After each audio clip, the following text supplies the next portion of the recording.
Professor Maurício vai falar. Opa. Obrigado, professor Maurício. Primeiramente, queria dar boa noite a todos aqui presentes, todos que vieram aqui para prestigiar o trabalho que eu vou apresentar. Agradecer a oportunidade pela banca, professor Júnior Fabiano, por ter disposto a estar aqui hoje, ao professor Sebastião Sarudax, também por estar aqui, e agradecer ao professor Maurício, que é o professor da matéria, que mediu o esforço para ajudar a gente a chegar aqui hoje. Pois bem, o tema do meu trabalho é voltado ao concreto, mais especificamente falando sobre a resistência do concreto. Estudo comparativo entre o seixo e a brita como agregado graúdo.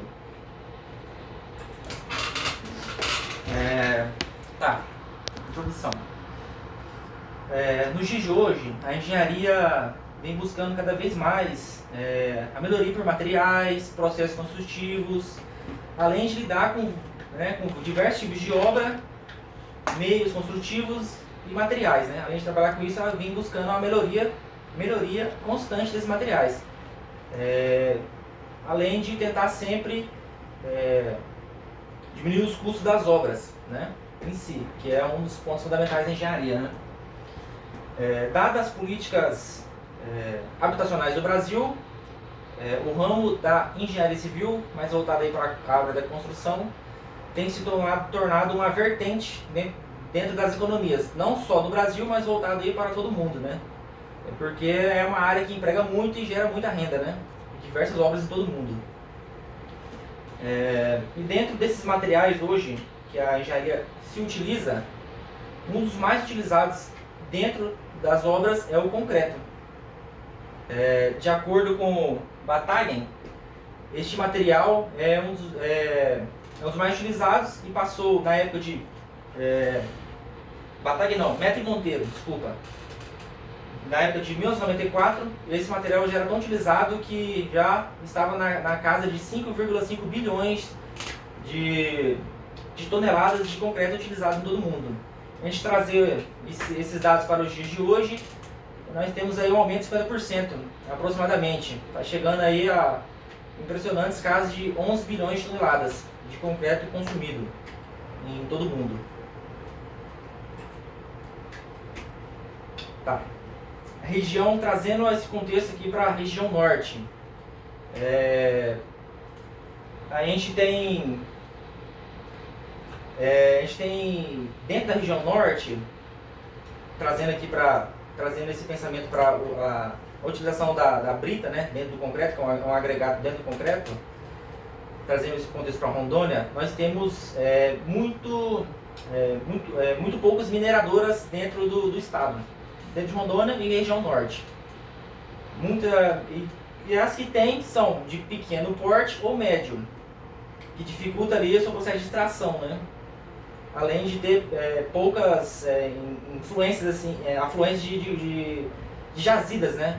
Porque acontece, como a gente tem uma região um pouco mais alta em relação ao nível do mar, acaba que essas jazidas estão localizadas um pouco mais profundas dentro do nosso subsolo, que dificulta ali um pouquinho o processo de extração, levando um pouquinho o custo e, consequentemente, diminuindo a quantidade de mineradores presentes dentro da região. Motivo esse que acaba encarecendo o custo desse material em relação ao seixo. Dentro hoje da região norte, nós temos um potencial muito grande para a exploração desse subsolo, né? De acordo com os sites de geologia encontrados no site do governo, nós temos ali um potencial de 1 milhão de quilômetros quadrados de extração desse material, que é a brita. E dentro desse 1 milhão de quilômetros quadrados, apenas 1% é extraído, apenas 1% está sendo utilizado. Chega a ser até impressionante, porque é desproporcionalidade, né? A quantidade potencial que tem e a quantidade que é utilizado. Outro dado importante relacionado à brita, que nós tivemos ali um aumento do consumo em 3,3% relacionado aos anos passados. Ainda mais trazendo para o contexto que acabamos de sair de uma pandemia que se mostra que o setor da construção é um setor forte, que mesmo saindo de uma pós-pandemia aí, já estão aí crescendo, né? Não para, o setor não para. De tudo isso, qual que é a ideia? Qual que é o problema de pesquisa? Qual a diferença da resistência à compressão do concreto produzido com seixo e o concreto produzido com brita em estruturas de concreto armado? De tudo isto, a gente estabelece parâmetros e comparativos, né? O seixo hoje, ele é um agregado graúdo que é uma alternativa em relação à brita para o concreto. Se demonstra um excelente material, porque já existe alguns estudos e alguns parâmetros estabelecidos que ele é sim um substituto para a brita, possui as características parecidas e até tem algumas coisas interessantes sobre o seixo, que para a produção do concreto ele vai utilizar menos água de amassamento, que é aquela água ali que a gente usa para fazer a mistura do material. Ou seja, se a gente diminui a quantidade de água dentro do concreto, a gente tem um aumento da resistência. Quanto menos água ali, mais resistência a gente vai ter do concreto endurecido após a sua fabricação. E outro ponto importante é que o seixo ele tem uma versatilidade muito grande de ser encontrado. Porque ele pode ser extraído de várias formas, né? E como na região a gente tem grandes afluências de rios, a gente facilita a sua extração. Dito isso, os objetivos são investigar a diferença de resistência à compressão do concreto produzido com seixo e concreto produzido com brita por meio de realização de ensaios com concreto fresco e confecção de corpos de prova para fazer um rompimento, para testar sua usabilidade em estruturas de concreto armado. Após ali ser feito ali os procedimentos, os ensaios, etc., vai ser feito moldados os corpos de prova e rompido para vir a testar, analisar e atestar se vai realmente poder ser utilizado ou não. E os objetivos específicos realizar amostras de corpos de prova com o concreto com seixo e o concreto com brita, comparar a resistência à compressão do concreto com seixo, concreto com brita, e analisar a resistência à compressão do concreto com seixo para ser utilizado em estruturas de concreto armado.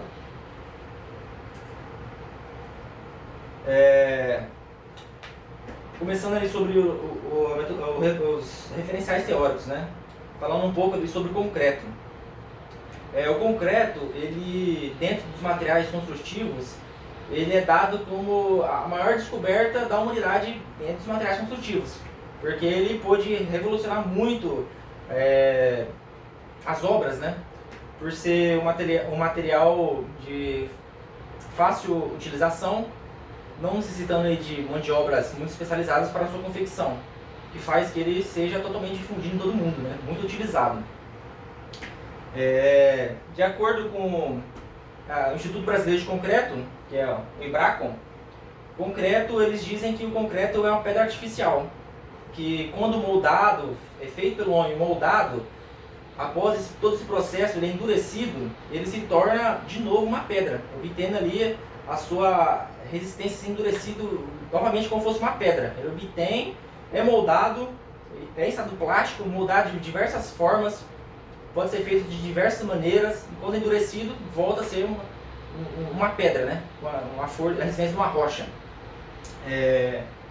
Outra característica do concreto é que ele é um material aglomerante.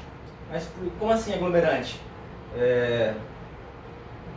Da fabricação do concreto, os materiais necessários para a sua confecção é utilizado água, agregado miúdo, agregado graúdo e o cimento. Dentro desses materiais que constitui o concreto, o cimento é que vai dar a característica para o concreto de ser um aglomerante. O que seria um aglomerante? É a característica de ser um material adesivo e coesivo. Quando você faz essa mistura do concreto ali com os agregados, eles se tornam um material coesivo e adesivo. Tanto é que quando é feito a concretagem das coisas, das obras, ele é um material que facilmente é colado nas estruturas, né? Por ter essa característica de ser um material aglomerante, um material adesivo.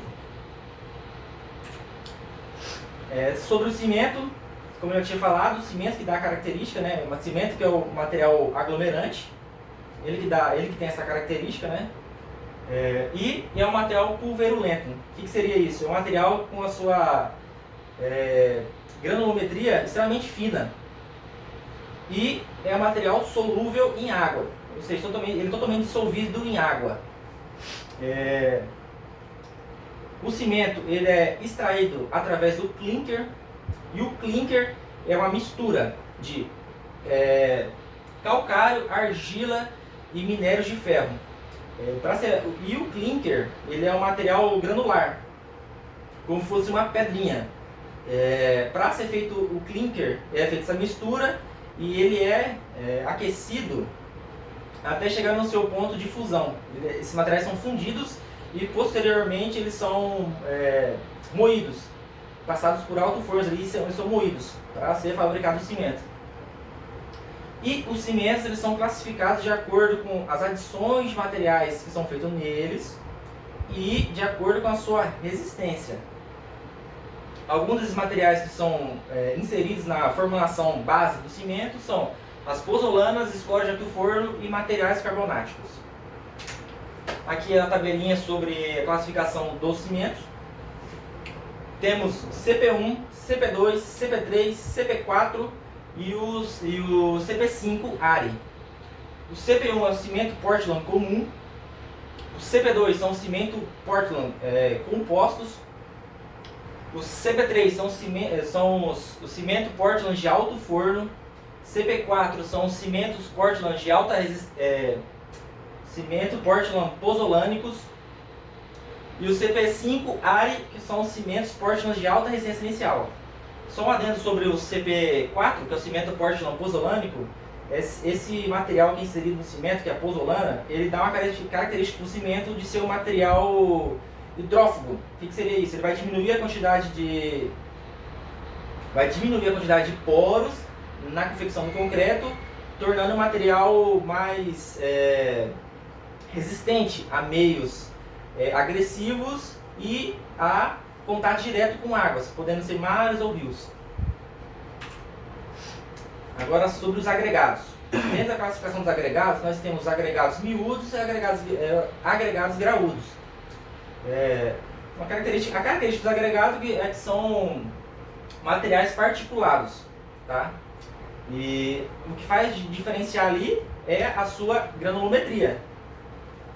Os materiais extremamente finos são os agregados miúdos e os agregados um pouco maiores são os agregados graúdos.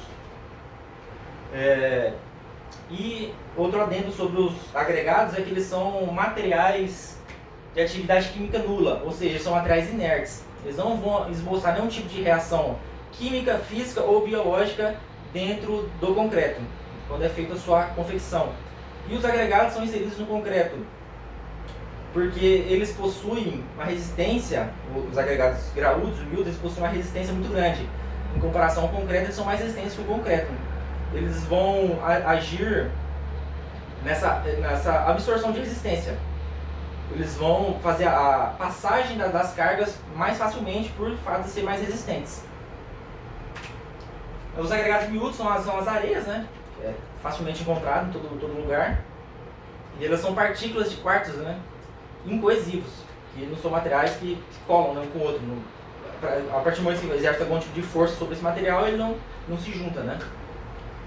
E são classificados também conforme a sua granulometria, passando de areia fina, média e grossa. E a variação da sua graduação é passando das peneiras de 0,15 mm a 4,8 mm. A brita, o agregado graúdo, ela é um material extraído da rocha maciça. Ela é encontrada em jazidas e é feito todo um processo industrial para ser feita a extração desse material. É perfurada essa rocha e usado explosivos para fazer o desmonte para tamanhos menores da rocha. A partir desse princípio, é transportado para as mineradoras para fazer a sua diminuição do seu tamanho. Que seria pelo método da britagem realmente, dos britadores. E dentro da própria mineradora é feito as suas variações, né?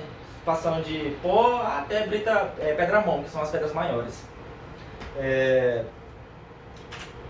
E aqui é a sua variação.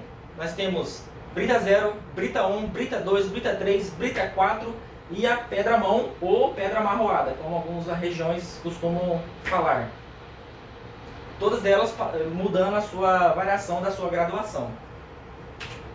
Aqui ó, o exemplo delas, né, visível, pode brita, brita 0, brita 1, brita 2, brita 3 e a pedra amarroada ou a pedra-mão. Agora falando sobre os seixos. Assim como a brita, o seixo também é originário de rochas, só que o seixo é originário de fragmentos de rocha. Diferente da brita. A brita é feito um processo mecanizado, e o seixo não, ele é encontrado de forma natural esses fragmentos de rocha. Pode ser dito como seixo ou pedra rolada. Esse nome é dado de pedra rolada porque ele perde todas as suas arestas, ele fica um material liso, ovalizado. Ele não possui nenhuma quina. Isso também é uma característica legal do seixo, porque ele possui menos pontos de concentradores de tensão. Outra característica interessante, como já havia dito, os seixos eles vão necessitar de menos águas de amassamento para a sua confecção. E isso faz tender a consumir menos águas, né? Aqui também exemplo de sua graduação, conforme é encontrado no mercado consumidor. Temos a pó de seixo, seixo 0, seixo 1, seixo 2 e seixo 3. Dosagem, vamos falar agora sobre dosagem. Dosagem do concreto. No Brasil, a gente utiliza o método de dosagem da Associação Brasileira de Concreto de Cimento Portland. Só que esse método não foi desenvolvido no Brasil. É feita uma adaptação do ACI, que é a Associação de Concreto Americano. Para ser feita essa dosagem do concreto, a gente tem que adotar uma sequência de etapas para poder dosar, para chegar no traço final do concreto. A gente passa sobre os ensaios para obter as características dos materiais necessários, que vão ser ali água, agregado miúdo, agregado graúdo e o próprio cimento. Aí, após esse processo, a gente faz a fixação da relação de água-cimento, que é utilizado um ábaco de relação água-cimento, que conforme a resistência do concreto que você deseja, você vai traçar as linhas necessárias para você chegar na relação água-cimento necessário para o seu traço. Após isso, determinar os usos de materiais. Os materiais vão ser água, cimento e os agregados miúdos e graúdos. Após todo esse processo, a gente chega no traço final. O traço final pode ser de forma mais rude, falando como se fosse uma receitinha de bolo, que toda vez que vai ser confeccionado esse concreto novamente, vai seguir aquele mesmo traço, aquela mesma quantidade de água, areia, pedra e cimento. Sobre os ensaios, a gente tem a NBR 53 de 2003, que é um ensaio de massa específica dos agregados graúdos. A gente vai ter a NBR 9776, que é um ensaio de massa específica dos agregados miúdos, por meio do frasco de Chapman, que é uma espécie de recipiente que a gente faz ali a determinação da massa específica do agregado miúdo. A gente vai ter a NBR 45 de 2006, que é um ensaio de massa unitária dos agregados, e NBR 248 de 2003, que é o ensaio de determinação da composição granulométrica dos agregados, e a NBR 67 de 98, que é a determinação da consistência pelo método de abatimento. O que seria isso? Seria basicamente, mais conhecido tradicionalmente em todo o ramo da engenharia, como o slump test. Todas essas NBRs vão ditar os materiais necessários e como ser feito cada tipo de ensaio. Cada tipo de ensaio com sua particularidade. Esses ensaios são necessários para elevar o nível de controle de qualidade do concreto, porque através desses ensaios já determinar cada característica principal de cada material. Após determinar tudo isso, a gente faz o estudo de traço, conforme utilizando o método da BCP, e chega no traço final, extremamente para elevar o nível de controle de qualidade do material. A gente vai ter os exemplinhos agora, bem prático de cada um. A NBR 53, aqui vai estar determinando como é que funciona. como é que é exemplificado. Aqui tanto o agregado miúdo como graúdo, pesado aqui na balança, depois aqui inserido dentro da água. E também feita retirada o peso do material. A NBR 45, que também é agregados miúdos e graúdos. Também é feito aqui o exemplificado do tipo de como é feito o ensaio. E a NBR 9776, que essa aqui é o frasco de Chapman. Inserido água, depois inserido 500 gramas de material seco em estufa. Aí tirado a graduação e feito uma conta para a gente saber qual que é a massa unitária, a massa específica do agregado miúdo. E também o ensaio de abatimento de tronco, que é o slump test, como ele é feito, os equipamentos que é utilizado, o cone, tem um funil, tem a parada para encher esse cone e a haste de densamento. Aí como é feito, né? Esse ensaio de abatimento de tronco de cone é necessário para a gente saber o nível de travabilidade do concreto, qual vai ser o nível de fluidez dele. Porque quando você faz o estudo de traço do concreto, você determina o nível de fluidez desse concreto. Se você quer um concreto mais duro ou um concreto mais líquido, digamos assim, mais mole, conforme o tipo de estrutura que você vai fazer. E o ANBR 248, que é o equipamento necessário para a gente fazer o peneiramento desse material, para a gente determinar a sua granulometria. Que tem todos os esquemas de peneira, a abertura de cada peneira e equipamento, que é um agitador. A metodologia. Para a gente confeccionar esse trabalho, a gente está sendo feito de um método descritivo, sendo baseado no referencial teórico. A pesquisa que é feita é da natureza quali quantitativa, fazer todos os tipos de procedimentos necessários dentro do referencial teórico para a gente chegar a obter os resultados necessários para chegar no resultado final. E vai também utilizada todo tipo de laboratórios, ensaios laboratórios, para a gente obter os resultados, para a gente fazer a pesquisa quali quantitativa. Aqui há os recursos necessários, né? Alguns desses recursos já foram adquiridos, outros vão ser adquiridos ainda, né? Cronograma das atividades que a gente está sendo feita. O trabalho está sendo feito desde fevereiro e com prazo até este mês, né? Mês de junho. Passando pelas etapas de levantamento bibliográfico, leitura e fichamento, revisão, entrega de projeto e apresentação, que é hoje para a banca avaliadora, né? E as referências bibliográficas, né? Em que a gente citou as referências mais importantes, digamos assim, para a elaboração do trabalho. E é isso, agradeço a oportunidade da banca de estar aqui hoje apresentando e fico aberto à disposição para dúvidas e críticas. Obrigado.